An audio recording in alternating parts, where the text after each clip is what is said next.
Bonjour, donc on va terminer cette partie de vidéo sur le formulaire en finalisant notre composant d'ajout d'un CV, tout simplement.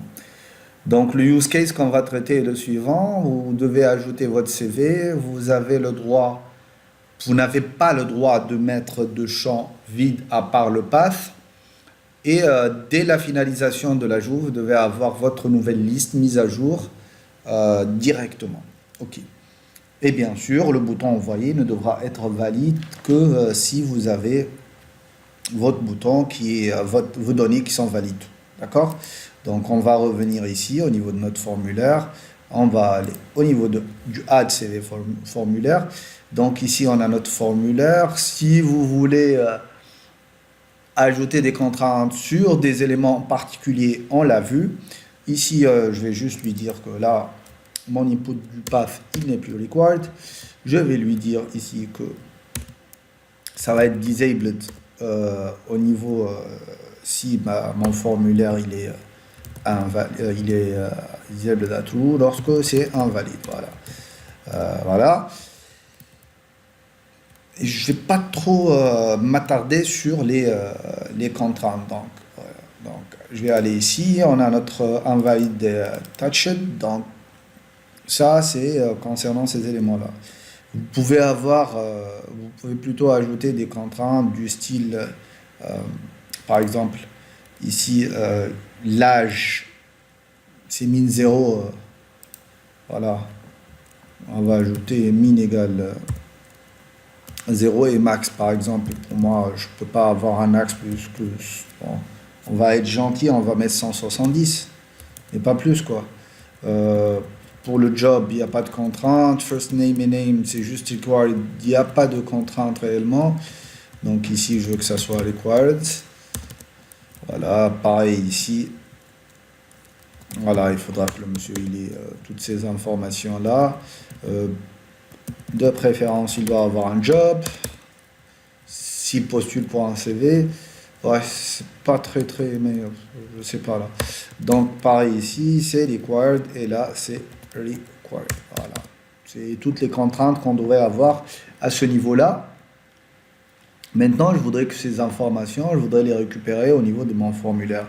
Donc là, j'ai ma méthode add person qui va faire le travail. Donc si on reprend ce formulaire-là et qu'on essaye d'ajouter des informations du style, je sais pas moi, par exemple, je dis n'importe quoi. Donc je la cite, tiens, Mohamed Nidal, lui il enseigne aussi.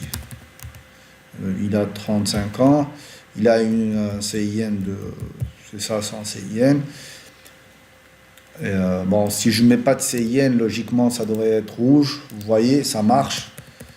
Il suffit que je mette quelque chose pour que ça marche. Je n'ai pas d'image, et là j'ai mon élément qui est valide, ok, et là c'est invalide, vous voyez. Donc, tout ça, ça marche. Et donc ici, si j'envoie, la seule chose que je fais, en fait, je suis en train de créer mon formulaire, tout simplement, avec une partie value qui est égale à un objet qui correspond en fait réellement à l'objet que nous voulons ajouter. Donc c'est un objet personne, sauf la partie ID. Et donc l'idée c'est de faire quoi en fait? C'est que je voudrais utiliser mon service et lui passer cette value-là pour que lui, il gère tout le reste du travail. Vous voyez? Et donc là, je vais aller injecter mon CV service qui est un objet CV service, bien évidemment. Et là, qu'est-ce que je vais lui dire? Eh ben, je vais lui dire, ben, tiens, this.cv service va ajouter get, donc j'ai pas de add, donc je vais aller au niveau de ce CV service là et ajouter une méthode qui s'appellera add person, ok, qui va prendre un objet de type personne, quoi. Ok, et qui va aller retourner void et qui va aller m'ajouter une seconde, pardon, voilà, et qui va aller c'est ça? Voilà. Et qui va faire un this.person.push. Voilà. D'accord? Et elle va faire un push de cette personne-là. La seule problématique, c'est que cette personne-là n'a pas encore son ID. Donc, moi, ce que je veux avoir, c'est que personne.id, eh ben, je vais lui ajouter automatiquement un ID. C'est comme si j'avais de l'auto-incrément. Et donc, moi, ce que je vais faire, c'est tout simplement aller à this.person de this.person.length et je vais lui ajouter un plus 1. Tout simplement, je vais aller récupérer le dernier ID et lui ajouter un plus 1. D'accord? Qu'est-ce qui cloche ici? Operator plus cannot be applied to type person. Ah, this.person.id, bien sûr. Tu as tout à fait raison, j'ai oublié ça. Et après, on va ajouter cette personne-là. D'accord? Ça, c'est le travail qui va réaliser le cvservice.ts. Ici, nous, on va lui dire, bah, va appeler notre add personne et passe-lui notre formulaire.value. OK? Parce que cet objet-là, il peut être similaire à un objet de type personne. Là, on n'a juste pas l'ID. Ensuite, je voudrais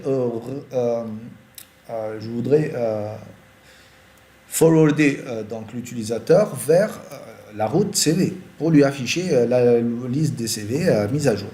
Tout simplement, pour faire ça, bah, on a besoin de notre router. Donc ici, je vais faire ça et hop, pour avoir du code assez propre. Ici, je vais faire un private. J'ai besoin de mon router qui est de type router.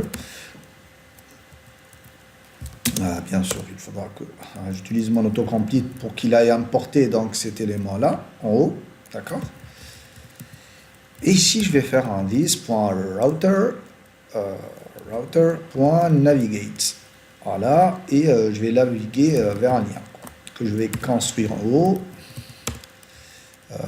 Const link. Vous pouvez ne pas le construire, mais je trouve que c'est propre. Je l'ai vu dans une des formations que j'ai suivies au départ et c'est assez propre. Et donc ici, tu vas aller voir les CV, tout simplement. Le jour où j'aurai besoin de modifier, j'irai directement voir mon link et pas aller bredouiller avec cette partie-là. D'accord?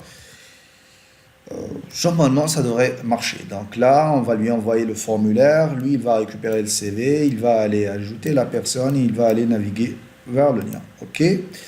Donc, si on revient ici, on va aller dire que c'est Monsieur Jelassi. Il aime bien qu'on l'appelle Jelassi. J'aime bien ça, moi aussi. OK. Donc, Mohamed Nidal. Le job, c'est teacher. L'âge, c'est 35. Le CIN, c'est 1, 2, 1, 1, 1, 2, 4, 5, 8. Et j'ai pas d'image, donc je vais envoyer. Et je devrais avoir une redirection vers... sauf qu'apparemment, il y a un problème. Voilà, au niveau de la console, c'est quoi qui cloche? Cannot read property ID of undefined. Je comprends très bien ça, parce que je pense que je n'ai pas... Parce que je ne vois pas. Une seconde, donc pour add personne de formulaire.value. Voilà. Donc la méthode add personne, elle prend en paramètre une personne. Donc ici, je vais faire un petit console.log de personne. Voilà, pour voir ce qui se passe.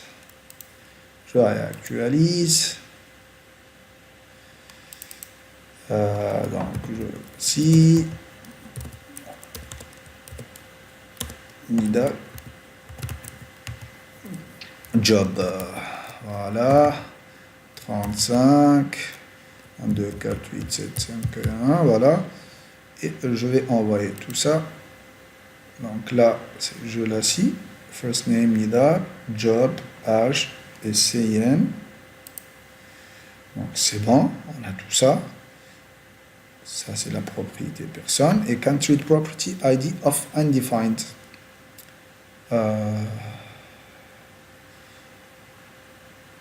ID of undefined. Personne.id de this. Ah oui, c'est normal, c'est personne.length-1, puisqu'on bat de 0 à 1. Voilà. Là, ça devrait marcher. Ça, c'est des erreurs d'inattention. Lorsqu'on essaye de faire très vite, eh ben, on tombe sur ce genre d'erreur-là. Donc voilà, c'est Jelassi.